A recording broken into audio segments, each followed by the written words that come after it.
Last ഒരു 2 വീക്ஸ் 1 மந்த்தாக கிட்ட daily videos daily அதை எடுத்துட்டு யூடியூபர்ஸ் எல்லாம் தேவையில்லாதது அசிங்கமாக எடி வாடி என்னது மரியாதை இல்லாமல் ஒருத்தரும் ஃபேக் அக்கௌண்ட்ல இருந்து நிறைய பேர் இப்போல்லாம் எல்லாம் ஸ்டார்ட் பண்ணி இல்லை ഫേക്ക് അക്കൗണ്ട് ഇല്ല ഞാൻ അന്ന് ചെന്നൈയിലിരുന്ന് ഒരു കാര്യം പറഞ്ഞിരുന്നു ഞാൻ ചെന്നൈയിലിരുന്ന് ഒരു കാര്യം പറഞ്ഞിരുന്നു അതിപ്പോൾ സത്യമായില്ലേ ഞാൻ എന്താ പറഞ്ഞത് ഇതൊരു മാസീവ് അറ്റാക്ക് ഒരാളല്ല എല്ലാവരും കൂടിയിട്ടാണ് ചെയ്യുന്നത് ഇതൊരു ക്യാപ്റ്റൻ ഉണ്ട് 4-5 പേരാണ് ചെയ്യുന്നതിന് പിന്നെ നിങ്ങൾ തന്നെ വീഡിയോ കണ്ടല്ലേ 2 യൂട്യൂബേഴ്സ് തൃശ്ശൂർ വരെ പോയത് കൈ കൊടുത്തതൊക്കെ കണ്ടായിരുന്നോ നിങ്ങൾ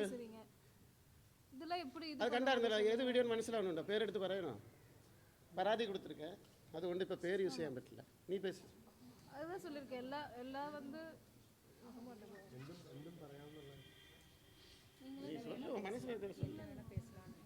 பேச கூட எனக்கு வந்து ஒரு மாதிரி இருக்கு நீங்கெல்லாம் இப்போ நீங்கள் போட்டால் கூட அது வந்து எப்படி சொல்கிறது நெகட்டிவாக தான் அவங்க பேசுவாங்க ஒரு கமெண்ட் கூட படிக்க முடியல பார்க்க முடியல அவ்வளோ அசிங்கமாக ரொம்ப கீழ்த்தனமாக பேசுகிறாங்க ஏன்னா கமெண்ட் பண்ணுறது எல்லாமே ஒரு பொண்ணு ஒரு பையனும் தான் அவங்களுக்கு கொஞ்சம் கூட மனசாட்சியே இல்லாமல் ரொம்ப அசிங்கமாக பேசுகிறாங்க இதெல்லாம் எப்படி வந்து என்னால் இது பண்ண முடியும் கமெண்ட் எத்தனை பேர் வேணும் பாருங்க ஒரு சேனலில் ஒரு சீரீஸ் மாதிரி ஒரு ஹஸ்பண்ட் அண்ட் ஒய்ஃபை டேமேஜ் பண்ணுறீங்க ஒரு பேஷண்ட்டு நான் ஜீவிதம் முழுவன் நான் டேப்லெட்ஸ் കഴിക്കണം മനസമാധാനമായിട്ട് ജീവിக்கிறேன் ചത്തുപോയ எனக்கு திருச்சி ஜீவன் தெய்வம் கொடுத்தா இப்போ அந்த ஜீவனை எடுக்கிறதுக்காக ശ്രമിக்கிறீங்களா நான் നന്നായിട്ട് ഞങ്ങൾ രണ്ടുപേരും ജീവിക്കുന്നത് നിങ്ങൾക്ക് ഇഷ്ടമല്ലേ ഞാൻ എന്താ അന്ന് പറഞ്ഞത് ഞാൻ കല്യാണം കഴിക്കും എനിക്ക് കുടുംബ ജീവിതം വേണം എനിക്കും കുട്ടികൾ വേണം ഞാൻ പറഞ്ഞിട്ടുണ്ട് എനിക്ക് ഒരു കുട്ടി ജനിക്കുന്നതൊക്കെ ആർക്കും ഇഷ്ടമില്ലേ ഞാൻ എല്ലാം നഷ്ടപ്പെട്ട ഒരു മനുഷ്യനാണ് ഞാൻ റേപ്പ് ചെയ്യുവോ ഒരു പെണ്ണിനെ റേപ്പ് ചെയ്യുവോ അത് നിങ്ങൾ വിശ്വസിക്കുവോ അത് ഇന്ന് വരെ റേപ്പ് ചെയ്തിട്ടുണ്ടെങ്കിൽ പഠിച്ച ആളല്ലേ വിദ്യാഭ്യാസമുള്ള ആളല്ലേ അവർ ഡോക്ടറല്ലേ വിദ്യാഭ്യാസമുള്ള ഒരു ഡോക്ടറെ ഞാൻ റേപ്പ് ചെയ്തിട്ടുണ്ടെങ്കിൽ ഏൻ പോലീസ് കംപ്ലയിൻറ്റ് കൊടുക്കല അത് സിറ്റി കമ്മീഷണർ ചെന്നൈയിൽ അത് എനിക്കിட்ட റെക്കോർഡ് இருக்குது അന്നേ ഞാൻ കംപ്ലയിൻറ്റ് കൊടുത്തിരിക്കேன் അന്ന് ഞാൻ കൊടുത്തിട്ടുണ്ട് അതിൻ്റെ റെക്കോർഡ് എൻ്റെ കയ്യിൽ இருக்குது എല്ലാം കാണിച്ചു കൊടുത്തു ഞാൻ പോലീസ് എൻ്റെ വീട്ടിലേക്ക് എത്തി ഇത് കമ്മീഷണർ ഓഫീസിൽ നിന്ന് പോലീസ് വന്നു പക്ഷേ എന്തിനാ സൂയിസൈഡ് അറ്റംപ്റ്റ് ചെയ്തു എന്ന് ചോദിച്ചില്ല അങ്ങനെയൊക്കെ ഉണ്ടാവുമോ സംഭവം അങ്ങനെയൊക്കെ ഉണ്ടാവുമോ എൻ്റെ ഭാഗത്ത് തെറ്റുണ്ടെങ്കിൽ ഞാൻ എന്തിനാ പോലീസ് കംപ്ലയിൻറ്റ് അത് സൂയിസൈഡ് അറ്റംപ്റ്റ് ചെയ്യണം she is A harbour depression patient എന്തുകൊണ്ട് 2 ആഴ്ചയിലാണ് അന്ന് ഫസ്റ്റ് മാരേജ് പോയത് അവൻ ഡോക്ടർ അവനക്ക് ബുദ്ധി ഉണ്ടായിരുന്നു അവൾക്ക് ബുദ്ധി ഉണ്ടായിരുന്നു മെൻ്റലി അൺസ്റ്റേബിൾ നിങ്ങൾ എന്തെങ്കിലും ഡൗട്ട് ഉണ്ടെങ്കിൽ നിങ്ങൾ ചോദിക്കാം വക്കീലെടുത്ത് ചോദിക്കാം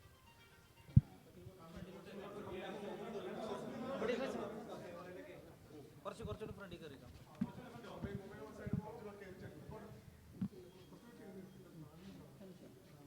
ഇപ്പോൾ ഞങ്ങൾ ഒരു കംപ്ലൈൻറ്റ് ഫയൽ ചെയ്യാൻ വേണ്ടിയാണ് ഇവിടെ വന്നത് വെച്ചെങ്കിൽ കഴിഞ്ഞ 2 ആഴ്ചയായിട്ട് സോഷ്യൽ മീഡിയയിൽ നടന്നുകൊണ്ടിരിക്കുന്ന കാര്യങ്ങൾ നിങ്ങൾക്ക് എല്ലാവർക്കും കൃത്യമായിട്ട് അറിയാം സാധാരണ 1-2 വീഡിയോ ഇടുന്നതും ഇതുപോലെ സെലിബ്രിറ്റീസിനെ അത്തരത്തിൽ ക്രിട്ടിസൈസ് ചെയ്യുന്നതും നാട്ടിൽ നടക്കുന്ന വിഷയങ്ങളൊക്കെ തന്നെയാണ് പക്ഷേ കറക്റ്റായിട്ട് തുടർച്ചയായിട്ട് 1-2 ആഴ്ചയായി തുടർച്ചയായിട്ട് വീഡിയോ ചെയ്തുകൊണ്ട് ഇവരുടെ പേഴ്സണൽ ലൈഫിൽ ഇൻഫ്ലുവൻസ് ചെയ്യാനും അവരുടെ മനസ്സമാധാനം തകർക്കാനായിട്ട് കറക്റ്റായിട്ടൊരു സ്റ്റോക്കിംഗ് ആണ് ചെയ്തുകൊണ്ടിരിക്കുന്നത് അപ്പോൾ അത് തുടർന്നുകൊണ്ട് പോയിക്കൊണ്ടിരിക്കുകയാണ് ഓരോ ദിവസം ഓരോ എപ്പിസോഡ് പോലെയാണ്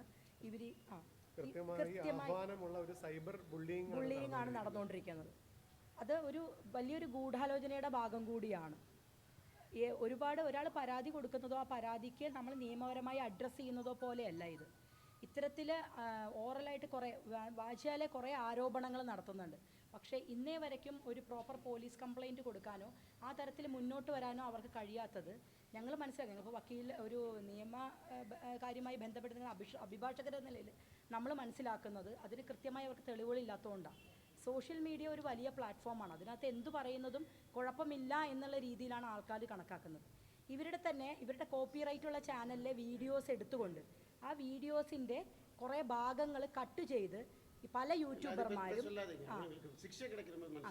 ആ യൂട്യൂബർമാർ അങ്ങനെയാണ് അത് വന്ന് ചെയ്യുന്നത് എഡിറ്റ് ചെയ്തെടുത്ത് മാനിപ്പുലേറ്റ് ചെയ്ത് റീപബ്ലിഷ് ചെയ്തുകൊണ്ടിരിക്കുന്നത് അതും പല വീഡിയോസ് നിങ്ങൾ കണ്ടാലറിയാം പല രീതിയിലും വികൃതമാക്കിയും അവർ ഈ ബാലേനെയും കോകിലേനെയും എങ്ങനെയൊക്കെ ഹറാസ് ചെയ്യാമോ സൊസൈറ്റിയുടെ മുമ്പിൽ തരം താഴ്ത്താമോ ആ രീതിയിൽ മാനിപ്പുലേറ്റ് ചെയ്താണ് വീഡിയോസൊക്കെ പ്രചരിപ്പിക്കുന്നത്. ഒരാൾക്ക് ഇന്ത്യൻ ഭരണഘടന പ്രകാരം അവരുടെ അഭിപ്രായ സ്വാതന്ത്ര്യമുണ്ട്, അതെന്തും അവർക്ക് പറയാം. പക്ഷേ മറ്റൊരാളുടെ ജീവിത സ്വാതന്ത്ര്യത്തിലേക്ക് കടന്നു കയറ്റുന്ന രീതിയിൽ അവർ അഭിപ്രായം പറയുമ്പോഴാണ് അത് ശിക്ഷയ്ക്ക് അർഹമാവുന്നത്. അപ്പോൾ ബാലയും കോകിലയും ഇപ്പോൾ ബഹുമാനപ്പെട്ട കമ്മീഷണർ കണ്ട് ബോധിപ്പിച്ചത് എന്താണെന്ന് വെച്ച് കഴിഞ്ഞാൽ അവരുടെ സ്വൈര്യമായ ജീവിതത്തിനും അവരുടെ പേഴ്സണൽ ലൈഫിലേക്ക് കടന്നു കയറി ആക്രമിക്കുന്നതിന് അതിന് ഒരിക്കലും നിയമം കൂട്ടുനിൽക്കരുത്. ആ ഒരൊറ്റ റിക്വസ്റ്റ് മാത്രമാണ് ബാലയും കോകിലയും കമ്മീഷണറുടെ മുമ്പിലായിട്ട് വെച്ചിരിക്കുന്നത്. അതിന് ബന്ധപ്പെട്ട അധികാരികൾക്ക് കംപ്ലൈന്റ് ഫോർവേഡ് ചെയ്തിട്ടുണ്ട്. ഇന്ന് തന്നെ FIR എടുക്കും, കേസ് രജിസ്റ്റർ ചെയ്ത് ഇത് എല്ലാവർക്കും, അതായത് യൂട്യൂബ് ആരും ഉപയോഗിക്കരുതെന്നല്ല, എല്ലാവർക്കും ഒരു പാഠമായിരിക്കാൻ വേണ്ടിയാണ്. കാരണം ആർക്കും ആരെയും എന്തും എപ്പോൾ വേണമെങ്കിലും പറയാം എന്നുള്ള ഒരു സാഹചര്യമാണ് ഇപ്പോൾ. ആ ഒരു സാഹചര്യത്തിന് അതിപ്പോൾ ബാലയുടെ കേസിന് മാത്രമല്ല എല്ലാവരുടെയും കേസിലും എല്ലാവർക്കും അത് ഒരു ഒരു ഒരു ഞങ്ങളുടെ ഒരു അഭിപ്രായത്തിൽ ഞങ്ങൾ കമ്മീഷനോട് പറഞ്ഞത് നമ്മുടെ നിയമവ്യവസ്ഥയിൽ നമ്മുടെ നിയമവ്യവസ്ഥയിൽ ഇതിനൊരു തക്കതായ ഒരു ശിക്ഷയും അല്ലെങ്കിൽ ഒരു മാർഗം ഇതിൽ കണ്ടെത്തി കൊടുക്കണം. പ്രധാനമായിട്ടും അതെ, ഈ പരാതികളിൽ പ്രധാനമായിട്ടും നമ്മൾ ഉന്നയിക്കുന്നത് അത് തന്നെയാണ്. ഒരു വ്യക്തിയുടെ വ്യക്തിഗത ജീവിതത്തിലെ കാര്യങ്ങൾ എടുത്തുകൊണ്ട് അതിലെ വീഡിയോയും ഫോട്ടോസും അവർ സന്തോഷമായി അവരുടെ ചാനലിൽ പോസ്റ്റ് ചെയ്യുന്നത് എടുത്തുകൊണ്ട് ഇവർക്ക് അത് വികൃതമാക്കിയിട്ട് പുറത്ത് കാണിക്കാനോ, അല്ലെങ്കിൽ ഒരു സ്ത്രീയെ, ഇപ്പം എല്ലാവരും സ്ത്രീകളുടെ അവകാശങ്ങൾക്ക് വേണ്ടിയാണല്ലോ കൂടുതൽ പറയുന്നത്. കോകിലയും ഒരു സ്ത്രീയാണ്. അപ്പോൾ സ്വാഭാവികമായിട്ടും അവരെ വന്നിട്ട് ബോഡി ഷേമിങ് ചെയ്യുക, വളരെ ചീത്ത രീതിയിൽ സംസാരിക്കുക, ഇതൊക്കെ അവരുടെ പബ്ലിക് പ്രൊഫൈലിലാണ് അവർ ഇടുന്നത്. ഇതിനൊക്കെ ലക്ഷക്കണക്കിന് വ്യൂസ് ഉണ്ട്. എന്നിട്ട് ആ വ്യൂസിൽ നിന്ന് ഇവർക്ക് വരുമാനം ലഭിക്കുന്നുണ്ട്. അത് നിയമവിരുദ്ധമായി ലഭിക്കുന്ന വരുമാനം തന്നെയാണ്. ഒരാളെ പക്ക ഡിഫെയിം ചെയ്തുകൊണ്ട് അൺലോഫുള്ളി ഗെയിൻ ഉണ്ടാക്കുകയാണ് ചെയ്യുന്നത്. അപ്പോൾ ഇതിന് കൃത്യമായിട്ടൊരു നിയമം കൊണ്ട് തടയണം. ആരെങ്കിലും പരാതി കൊടുത്താൽ മാത്രമേ പോലീസിന് ഈ കാര്യത്തിൽ കൃത്യമായി അന്വേഷിക്കാൻ കഴിയുള്ളൂ. ആരും വ്യക്തിപരമായി ടാർഗറ്റ് ചെയ്യാനല്ല. പക്ഷേ ഇത്തരത്തിലൊരു രീതി നടന്നുകൊണ്ടിരിക്കുന്നത് ഇനി തുടർന്നുകൊണ്ട് കൊണ്ടുപോകാൻ പാടില്ല. പ്രത്യേകിച്ച് യൂട്യൂബിലെല്ലാം തന്നെ എല്ലാവർക്കും വരുമാനം ഉണ്ടാവാൻ വേണ്ടി ആരെപ്പറ്റിയും എന്തും പറയാമെന്നായാൽ നമുക്കൊന്നും ഒരാൾക്കും ജീവിതത്തിൽ പ്രൈവസി ഉണ്ടാവില്ല, സമാധാനപൂർവ്വം മുന്നോട്ട് പോകാൻ കഴിയില്ല. അത്ര മാത്രമേ ഉള്ളൂ ഉദ്ദേശം. ഒരു കാര്യം കൂടെ പറയട്ടെ. അവർ പൈസ ഉണ്ടാക്കുന്ന കാര്യം പറഞ്ഞു. ഇപ്പം ഞാനും കോക്കിലയുടെ ഇഷ്ടപ്രകാരമാണ് அந்த യൂട്യൂബ് ചാനൽ നമ്മൾ തുടങ്ങിയത്. ഒരു കുക്കിംഗ് ചാനൽ, വേറെ അതിലൊന്നും മോശമായിട്ടുണ്ടെങ്കിൽ ഇതുവരെ ഒന്നും ഡിസ്കഷനോ ഒന്നും ഉണ്ടായിട്ടില്ല. അവരിപ്പോൾ കാശ് ഉണ്ടാക്കുന്നുണ്ട്. എനിക്ക് എത്ര നഷ്ടം? ഇപ്പം നഷ്ടമെല്ലാം ഞാൻ കേസ് കൊടുത്താൽ തിരിച്ചു തരുമോ? എനിക്ക് എൻ്റെ പേര് പോയി, എൻ്റെ കരിയറിലെ ബാഡ് നെയിം, സമുദായത്തിലെ സൊസൈറ്റിയിൽ നോക്കുമ്പോൾ ഞാൻ ഒരു റേപ്പിസ്റ്റ്. എന്നെ 19 വയസ്സ് താഴെ ഇരിക്കുന്ന പെണ്ണെയും 60 വയസ്സ് മേലെ അമ്മൂമ്മയാണ് എനിക്ക് സെക്ഷുവൽ പ്രയോറിറ്റി എന്ന് പറയുന്നു. എന്താ ഇത്? അസിങ്ങല്ല. ഒരു അമ്മൂമ്മ പ്രായത്തിൽ ഒക്കെ എനിക്ക് സെക്ഷുവലി ഭയങ്കര ഇഷ്ടമാണ്. ഇങ്ങനെ ഒരു ഡോക്ടർ സംസാരിക്കുമോ? വിദ്യാഭ്യാസമുള്ള ഒരു ഡോക്ടർ സംസാരിക്കുമോ? ഇല്ല മെൻ്റൽ പേഷ്യൻ്റ് സംസാരിക്കുമോ? വേറെ ഒരു കാര്യം, എൻ്റെ വൈഫ് வந்து സൊസൈറ്റിയിൽ വയലൻസ് വരുത് ഫസ്റ്റ് മനസ്സിലാക്കണം.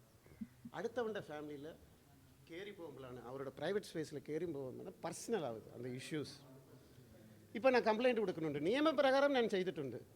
എന്നിട്ടും എന്നെ പ്രൊവോക്ക് ചെയ്തുകൊണ്ടേ ഇരുന്നാൽ എൻ്റെ ഭാര്യയാവെ എടി വാടിന്ന് പറഞ്ഞാൽ ഒരു ദിവസം ഞാൻ നടൻ ബാലാവായിരിക്കില്ല, ന്യായം നോക്കില്ല, ചിലപ്പോൾ ഞാൻ ഇടിക്കേണ്ടി വരും.